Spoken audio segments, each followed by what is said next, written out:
Female Health Solution podcast. I am Dr. Beth Westie, your host for today.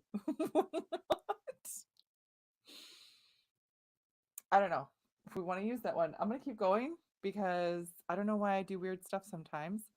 I've done that intro.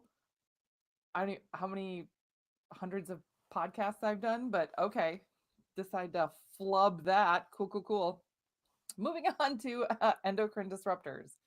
That's what we're going to talk about today. The impact of endocrine disruptors on our hormones and what we can do about it and some things. Now, as I'm recording this, I'm going to mention just a couple of brands. I'm not associated with these brands or anything, but these are just some things that I have found that I really like. The world of products and companies changes. So, one of the risks of saying, I love this company or I love this brand of things is that it can be relevant at one point in time. And then that company can be purchased by a larger company or partner with a certain company and then change their ingredients or change where they source things. So, the tough thing is that you're never really guaranteed forever to be like, yes, this for sure is always going to be safe. And you always got to have kind of a finger on the pulse of companies and what you're doing. So that's the really tough thing. And if you're thinking that sounds like a lot of work, how do I do that? I'm going to tell you the exact app I use to keep top of mind with that. So, yes. Um, my computer is making a lot of noise and something looks weird. Why does it say live recording one? Okay. That's very strange. So, in looking at this and talking about endocrine disruptors, there's something that is doing something different on my podcast, and I'm not sure what it's doing. Anyway, so as I record this, though, as we talk about this, I want to just be really clear. Endocrine disruptors are like all around you; they're everywhere, right? And it can be really, really difficult to feel like you are always doing the right things and always on top of things. And oh my gosh, I am being perfect with this. You're never really going to be perfect with things all the time, right? Again, this is just part of life. Unless you live in a bubble, you're going to be exposed to stuff. So the best thing you can do is reduce your exposure, reduce the things that you're doing and limit that and make sure your pathways are open to flush things out. It can be almost maddening if you're trying to constantly reduce your exposure or say, I can't go out to eat.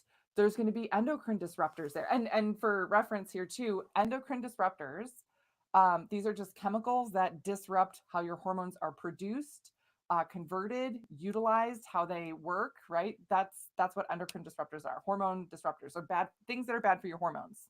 Things that are bad for your hormones. That's all they are.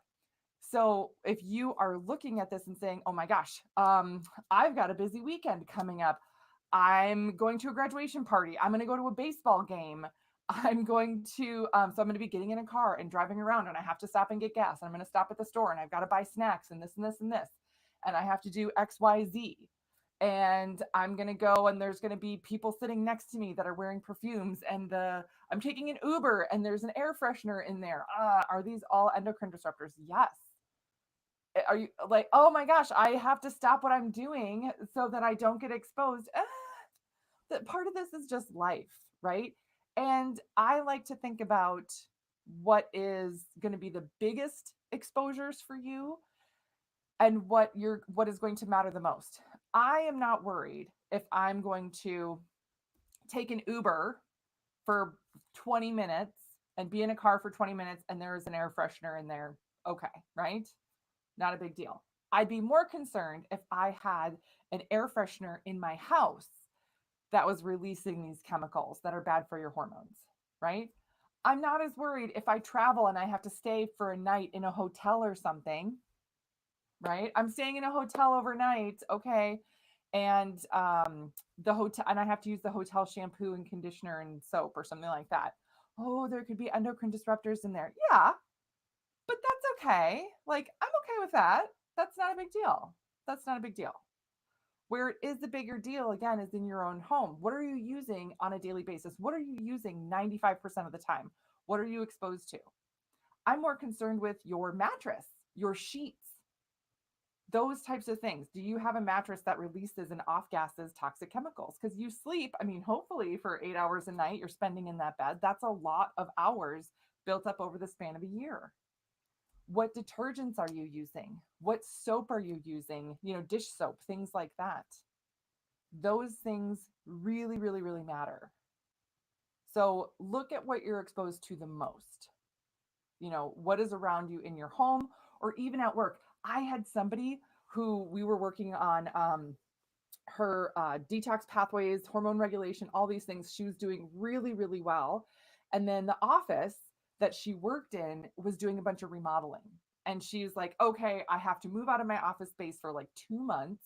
And I was like, okay, that's fine. So they moved everybody to like temporary workstations somewhere else in the building and then moved her back. And literally day one, back in that new space, she started getting headaches that started after the first hour of being at work, and they would get worse throughout the day. And it'd get a little better when she'd take lunch, but by the end of the day, because she'd go outside for lunch, go off campus, I'm using air quotes, off campus for lunch.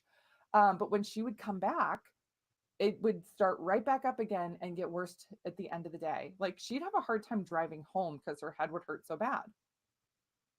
Yeah, it was the chemicals, the paint, the carpet glue, all that stuff in her new office space. That's really, really, really tough to, combat. So she actually moved back to the old office space, and it immediately her headaches were better.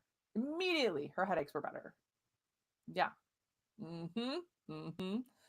So if you feel like, "Oh my gosh, I really don't feel good and this, like could it just be some chemical that's interfering with my body?" Yes. Yes. Absolutely. So, and if you're trying to really regulate hormones and you're trying to work on your health, again, look at what you're exposed to a majority of the time, where you spend your most time, all of those things, and really look at your products. And again, making sure that you are staying updated on all those products because they can change. Okay. All right. So, how do endocrine disruptors actually impact hormones? Like, how does that work? Well, essentially, your hormones, and when you talk about your hormones, endocrine system, there's a lot of different hormones that are released from different glands, things like that. So, you're looking at like your thyroid right here. You're looking at your ovaries, any other reproductive organs that are producing hormone, your adrenals, right? Some of the basic ones. And you're looking at that production overall, the things that actually make the hormone. Now, that endocrine disruptor, it can interfere with that hormone actually being made. Yeah, it can.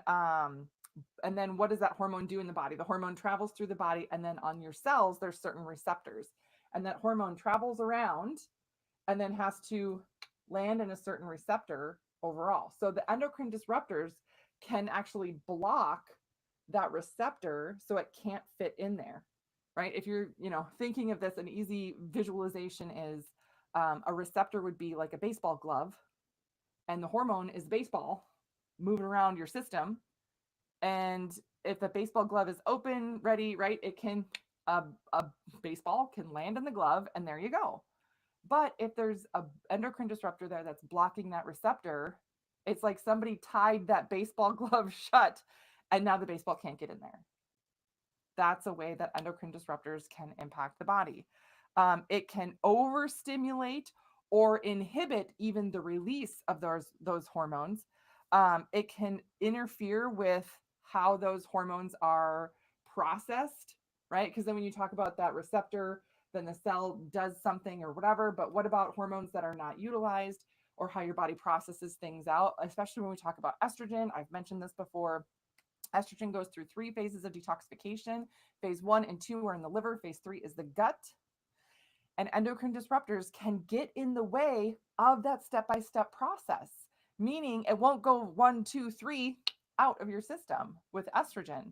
Maybe it'll just go 1 to 2, and then it won't move on to step 3.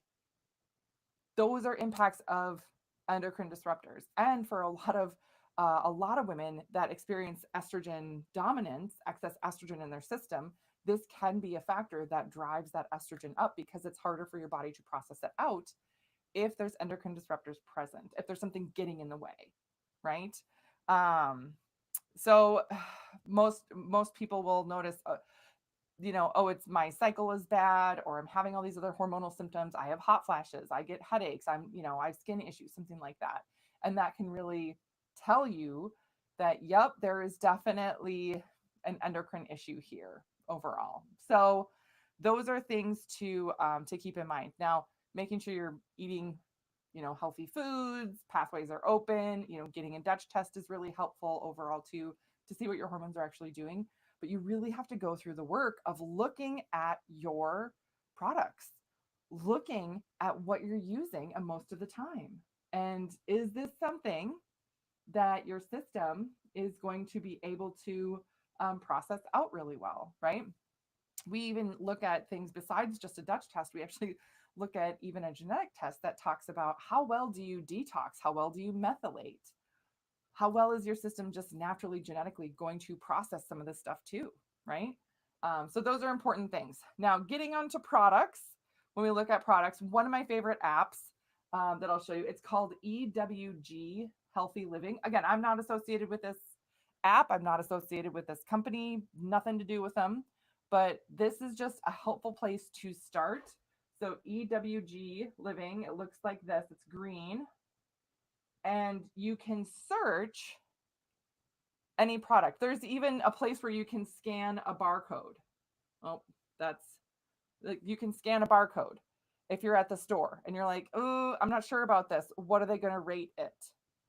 They take you through a whole introduction of these products and they rate them green, yellow, and red for whether or not they're toxic, and they help you get started with it. And they also list off like personal care foods, sunscreens, household cleaners, some of those basic things to start with. And it will tell you what brand is there. So one of my favorite things, actually. So this company, again, which I'm not associated with, but they are a Canadian company, I believe. Sometimes things made outside of the US they follow different standards, we'll say. I don't know all the rules, but I do know that. It's called Attitude Living. Attitude Living. And this is their Attitude Nature laundry detergent. Pink grapefruit. And you can see here, it's like greens. Greens. Now, again, I am not associated with this company. I have nothing to do with them, but this is a laundry detergent and company that I really like to use for cleaning products, soaps, shampoos. Like they have a ton of that stuff. And they list all the ingredients and everything here. And they've got just options there. And it's just an easy thing to incorporate overall. They have, baby shampoo and stuff too, which I don't use because my children are not babies anymore. But I really like their shampoo overall. Yep. So that's really helpful. So they have a lot of stuff that you can use in your home, in your bathroom, kitchen, all that stuff. And if you're looking at changing things over, it can be really, really overwhelming. I do know that. So if you're like, how do I change things over? Where do I start? I usually recommend start with one room. Start with one room in your house. And if you're like me, you keep back stock of things. Like I don't run out of shampoo and I'm like, I don't have shampoo for 3 days. I have to run to the store. No, I go to my back stock and I get the extra shampoo. And then I put the shampoo on my list to purchase next time I order stuff, right? So that's how I start, because it can be overwhelming. It can be nerve wracking to be like, oh my gosh, I have to buy all new stuff. That's going to be really expensive to replace every single product in my home overnight. You can do it slowly, right? You can do it slowly. There's no rule that says you have to do it immediately. So start slow and start with one room. So say your bathroom, look at your shampoos, conditioners, body washes. If you use hairspray, makeup, skincare, all those things. And when you need to buy or purchase anything new, just make it something different, right? Add something different. Do not purchase the old stuff again and wait till it runs out and then you get your new stuff in there. Great. Then move on to your kitchen. What new things that you need in your kitchen? Like a cleaner, detergents, dish soap. Move on to your laundry room then. I do know people that like they will do all of it at once, and that's great. When I really looked at this stuff, it was just too overwhelming for me, and my kids were really little at the time, and I was like, I cannot. I cannot do this all at once. I need to do it room by room. So so it became easier when you do it a little bit at a time. And there are still things where like this literally happened a couple weeks ago. I asked my husband to grab sunscreen at the store, and and it's one of those things, like, we've been together for 23 years. Like, babe, you should know not to buy the cheapest thing on sale that has all the garbage in it. No, thank you. Right? Nope. He grabs whatever's on sale. And I was like, no, you have to look at the ingredients and all these other things. And, you know, so again, is it perfect? No, it's not perfect. But again, looking at it, I am less worried about the sunscreen because we really needed sunscreen that day. If that's on the kids' skin for a couple hours, okay, I'm okay with that versus it being like, oh, this is going to be this product that they're going to use every day. That I would say, no, no, no, no, no, we're going to chuck that, right? But in a pinch or last minute, those little things, I don't worry about as much because otherwise you're just going to stress too much. So, but again, it does matter and it does make a difference. If you've done a lot to work on your hormones, if you've done a lot to work on your health and you are not taking advantage of looking at the products in your home and what you're exposed to, that's a really important thing. And whatever touches your skin is the largest organ in your body. Now it doesn't, necessarily produce hormones or whatever, but things can pass through it and that can impact those organs that do produce hormones, how hormones get converted and how hormones are processed out of the body. So that's what I got for you guys today on endocrine disruptors and hormones and everything else. So hopefully this has been helpful. Let me know if you have any questions. But again, if you are wondering what your hormones are doing, that's where a Dutch test comes into play. This is an excellent tool to measure exactly what your hormones are doing. It's a urine test for hormones. So it's measuring just those free hormones, not the bound ones that your system is already utilizing, right? Yes. So, all right. Thanks for tuning in. Have a great rest of your day, and I will see you guys later.